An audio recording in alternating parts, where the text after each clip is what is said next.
The crystal champagne flute shattered against the marble floor as Victoria's hand struck Emma's face with such force that the sound echoed through the mansion's grand foyer.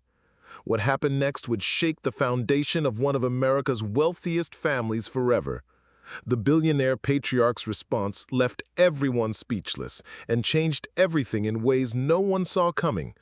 Emma Rodriguez never imagined that working the night shift at a 24-hour diner would lead her into the world of billionaires and betrayal.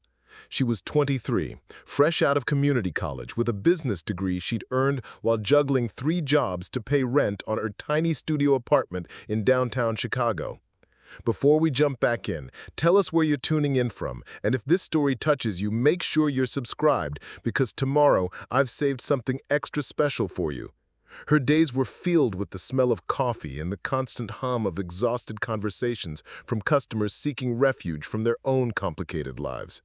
The Sunrise Diner sat on the corner of State and Madison, a beacon for insomniacs, shift workers, and anyone else who found solace in fluorescent lights and bottomless coffee at 3 in the morning.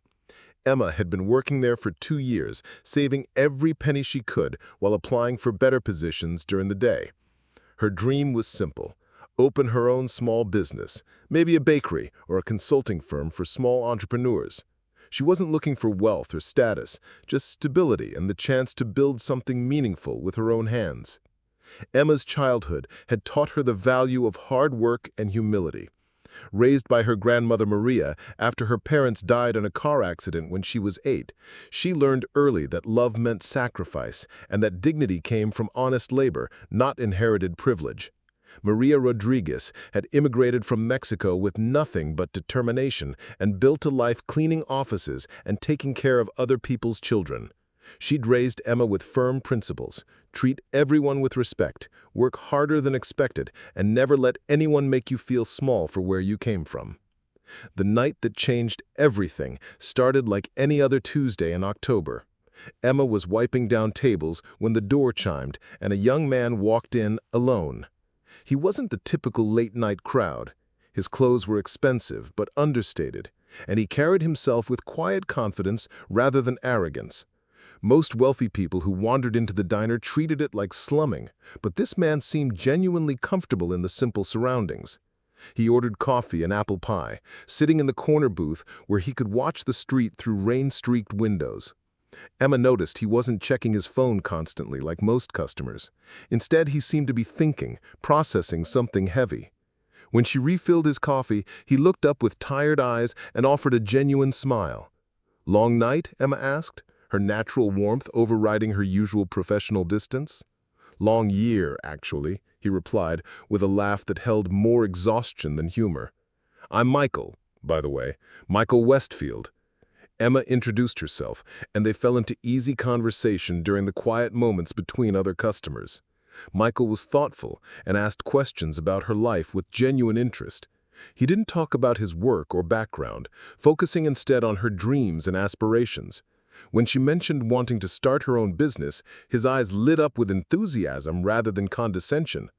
"What kind of business?" he asked, leaning forward slightly. "Maybe a bakery," Emma said, feeling slightly embarrassed.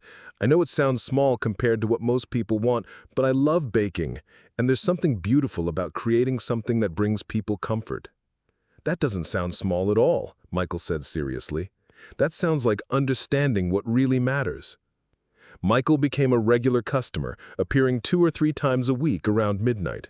He always sat in the same booth, ordered the same coffee and pie, and talked with Emma during her breaks. She learned he was 28, had studied business at Northwestern, and loved old movies and jazz music. He never mentioned his family or what he did for work, and Emma didn't press. She was drawn to his kindness and the way he listened, like her words actually mattered. Over several weeks, their conversations deepened. Michael told her about feeling trapped by expectations and obligations he couldn't control. Emma shared her fears about never being able to afford her dreams and feeling invisible in a city full of ambitious people. There was something healing about these late-night exchanges, 2 people from different worlds finding common ground in honesty and mutual respect.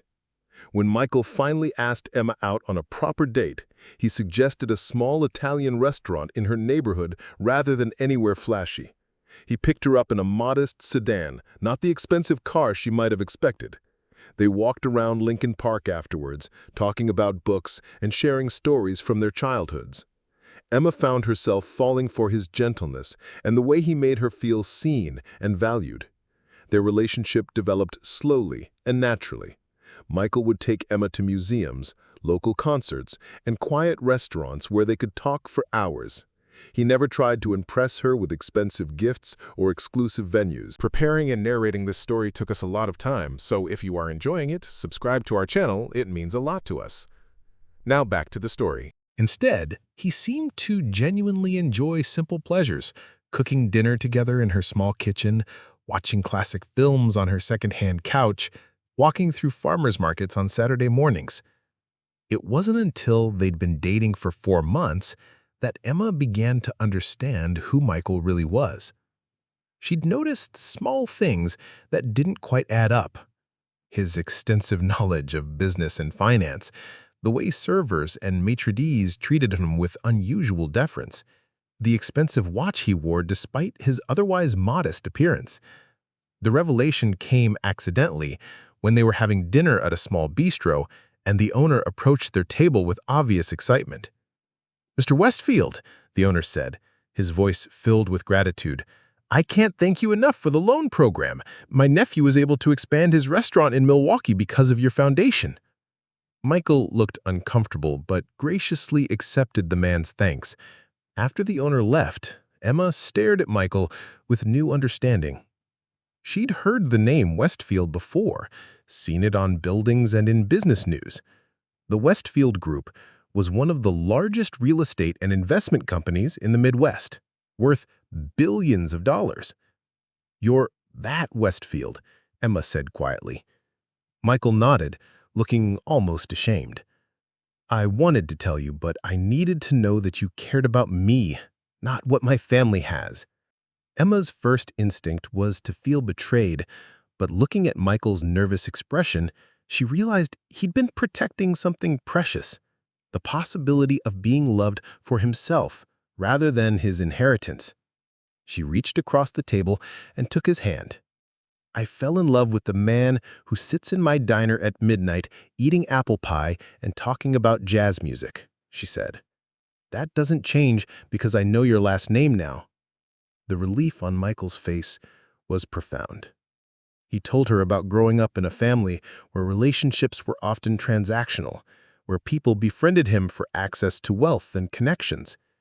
He learned to be suspicious of everyone's motives, which made Emma's genuine affection even more precious to him.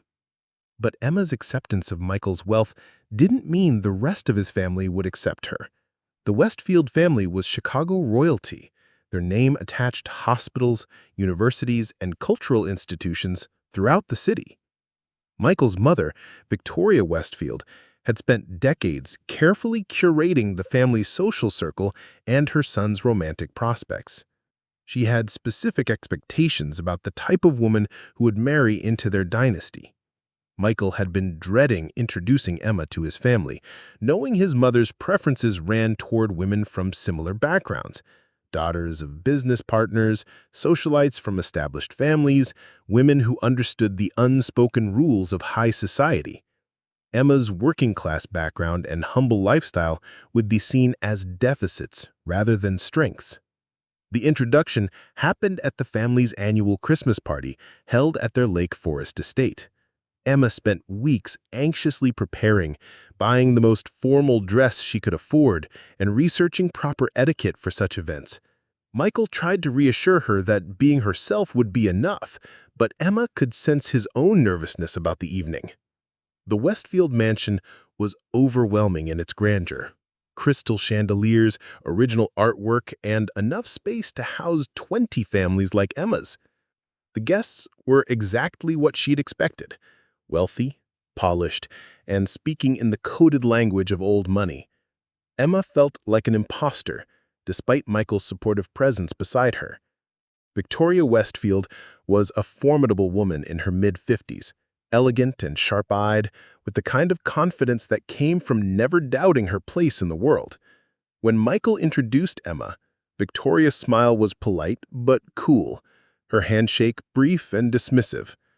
"How lovely," Victoria said, her tone suggesting it was anything but. "And what do you do, dear?" "I work at a diner downtown," Emma replied honestly, refusing to embellish or apologize. "How interesting," Victoria said, the pause before interesting loaded with judgment. "And your family?" "My grandmother raised me. She was a housekeeper and nanny." The temperature in Victoria's smile dropped several degrees. "I see." The rest of the evening was a masterclass in subtle social warfare. Victoria didn't outright insult Emma, but she made sure Emma understood she didn't belong. Comments about proper breeding, the importance of family connections, and the challenges of maintaining social standards were delivered with surgical precision. Emma maintained her composure, but by the end of the night, she felt emotionally battered. If the girl felt uncomfortable, perhaps that says something about her suitability for this family. Despite Victoria's disapproval, Michael's relationship with Emma deepened. He proposed to her on a quiet evening in her apartment, getting down on one knee beside her secondhand coffee table with a ring that was beautiful but not ostentatious. Emma said yes without hesitation, knowing that whatever challenges they faced, they would face them together.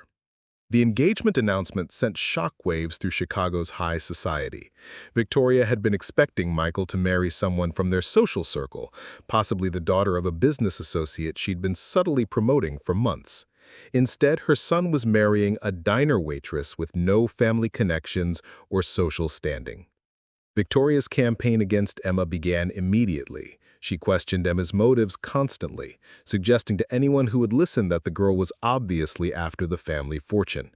She made pointed comments about appropriate behavior and proper social training, always within Emma's hearing but never directly confrontational enough to provoke a scene. The worst part was how Victoria's attitude influenced others in the family circle.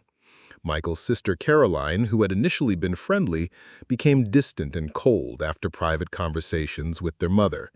Family friends who had been polite at the Christmas party now barely acknowledged Emma's presence at social gatherings. Emma found herself isolated and increasingly anxious. She loved Michael deeply, but she began to question whether their love was worth the constant battle with his family. The stress affected her work, her sleep, and her self-confidence. She started declining invitations to family events, which only gave Victoria more ammunition about her unsuitability.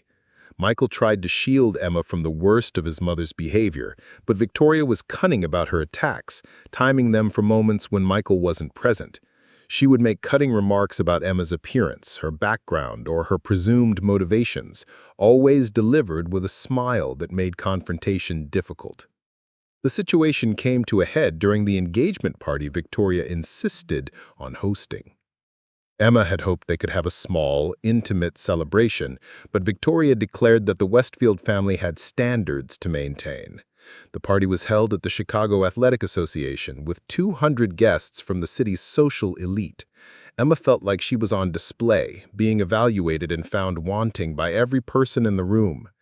Victoria made sure to seat Emma away from Michael during dinner, surrounding her instead with women who peppered her with questions designed to highlight her differences from their privileged world.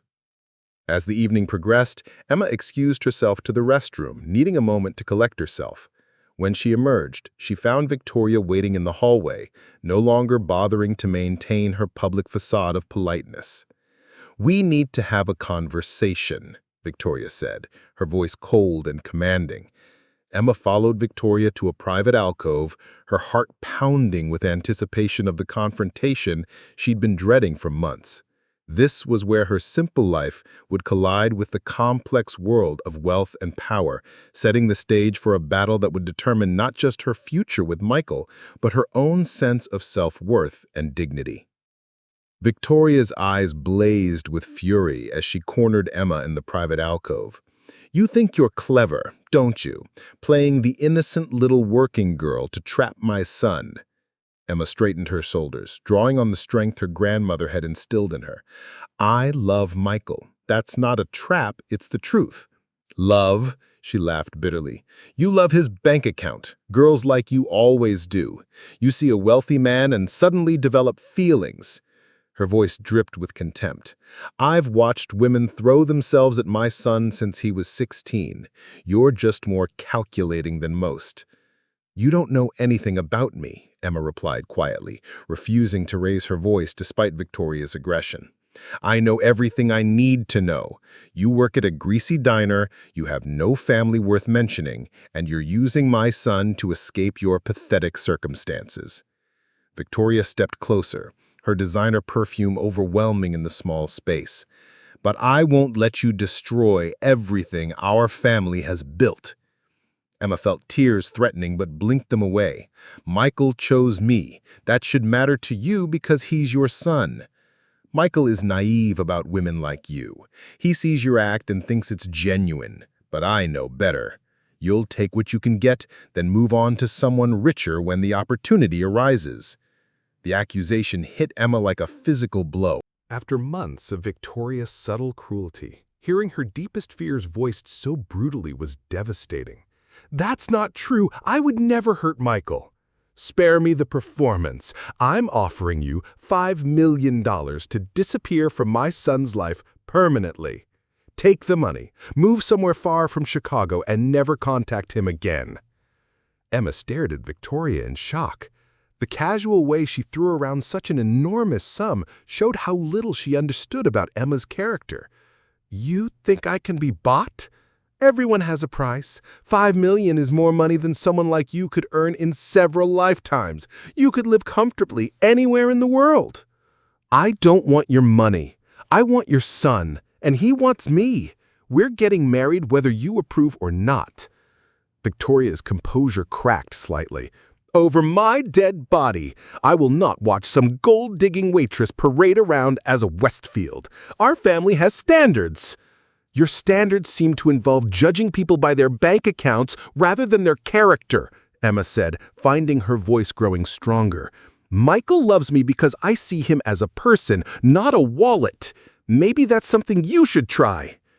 The slap came without warning. Victoria's hand connected with Emma's cheek with such force that Emma stumbled backward, her face exploding in pain. The sound echoed off the alcove walls, sharp and final. How dare you lecture me about my own son, Victoria hissed. You're nothing but trailer trash who got lucky. I won't let you ruin his future. Emma pressed her hand to her burning cheek, tasting blood where her teeth had cut her lip. But instead of cowering, she stood straighter. You just showed me exactly who you are, Mrs. Westfield, and I'm not afraid of you anymore. Before Victoria could respond, heavy footsteps approached. Both women turned to see an elderly man emerging from the shadows near the main hallway. Thomas Westfield, Michael's grandfather and the family patriarch, had witnessed the entire exchange. At 78, Thomas commanded respect without saying a word.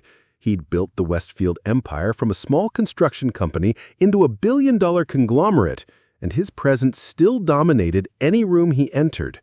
His silver hair was perfectly styled, his expensive suit impeccable, but his eyes held a coldness that made Victoria visibly shrink.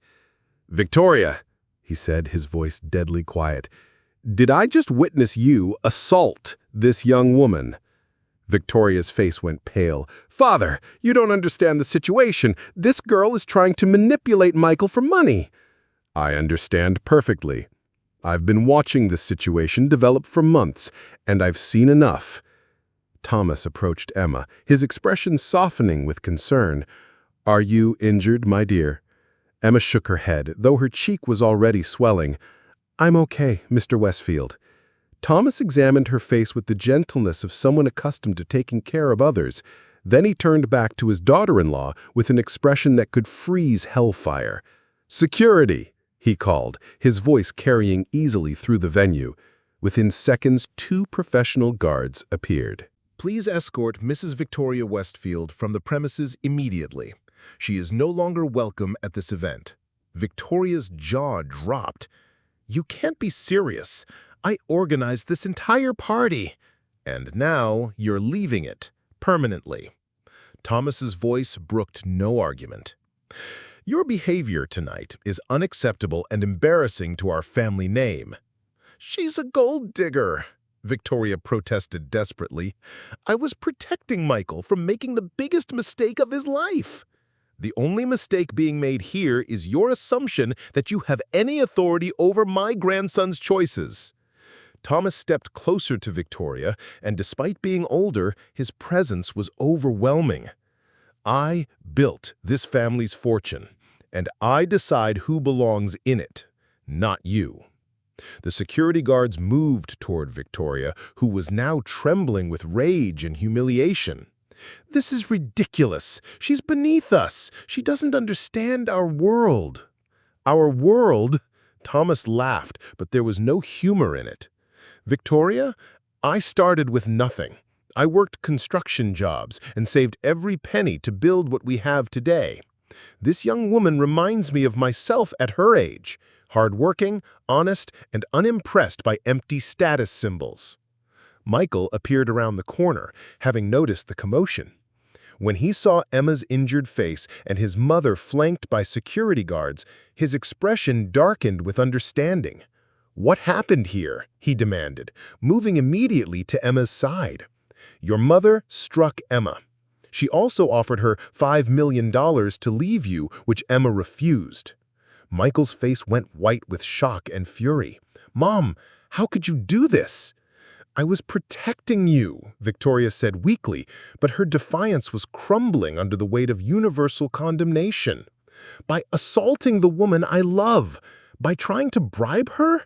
This isn't protection, it's cruelty. Michael's voice shook with emotion. Emma has shown our family nothing but respect, and this is how you repay her? Thomas nodded to the security guards, who gently but firmly began escorting Victoria toward the exit. As they passed, Thomas delivered his final verdict. Victoria, you're no longer welcome in any Westfield property or business. Your credit cards linked to family accounts will be canceled tomorrow. If you want to maintain your lifestyle, you'll need to find other means. Victoria's face crumpled with the realization that her actions had cost her everything. Please, Father, I was just trying to protect the family reputation. You damaged our reputation tonight more than any external threat ever could. A family that treats innocent people with such cruelty doesn't deserve respect. As Victoria was led away, still protesting and making excuses, Thomas turned to Michael and Emma with a completely different demeanor. I owe you an apology, Emma. Victoria's behavior was inexcusable, and I should have intervened sooner. His voice was warm and genuinely remorseful. I've been watching you both for months, and I see how much happier you make my grandson. Emma touched her swollen cheek gingerly. Thank you for standing up for me, Mr. Westfield. Call me Grandpa Thomas. You're family now, whether Victoria likes it or not. He smiled genuinely for the first time that evening. Michael, take Emma home and put some ice on that cheek. We'll handle the remaining guests. As they prepared to leave, Thomas pulled Michael aside. That young woman has more class and dignity than half the people in this room combined. Don't let her go. The ride home was quiet, both Michael and Emma processing the dramatic events. Emma leaned against Michael's shoulder, exhausted but oddly relieved. The confrontation she'd dreaded for months was finally over. I'm sorry about my mother, Michael said softly. I never imagined she would go that far. She was scared, Emma replied, surprising him with her lack of bitterness. Scared of losing control. Scared of change.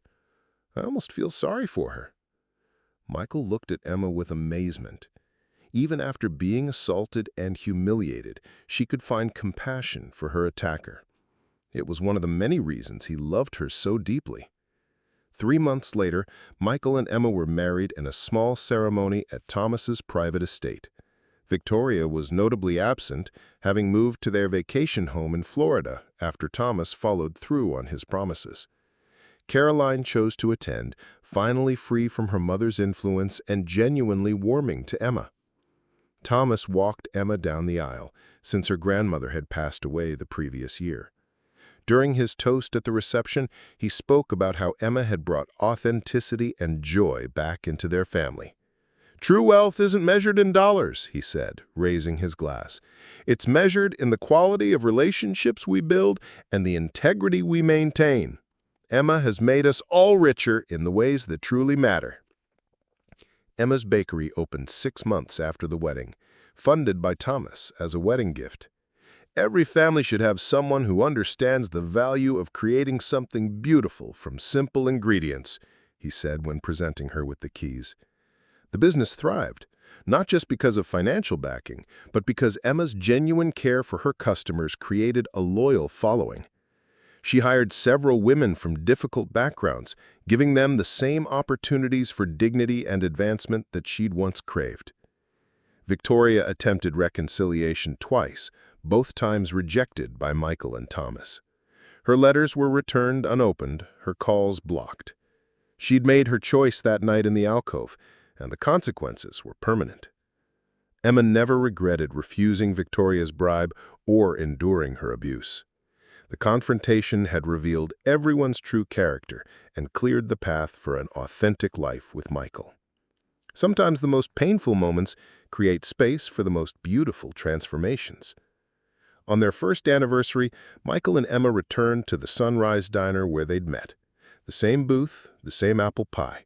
But everything else had changed. They were no longer two lonely people finding comfort in late-night conversations. They were partners who'd weathered their first major storm and emerged stronger together. "Do you ever regret any of it?" Michael asked, echoing Emma's own thoughts. Emma smiled, her wedding ring catching the fluorescent light. "Not for a second. Your mother's slap was the best thing that ever happened to us. It finally showed everyone who we really are." And in that simple diner booth, surrounded by the honest smell of coffee and the gentle hum of real conversations, they knew they'd chosen correctly. Love built on truth and mutual respect could withstand any storm, even one delivered by a billionaire's fury.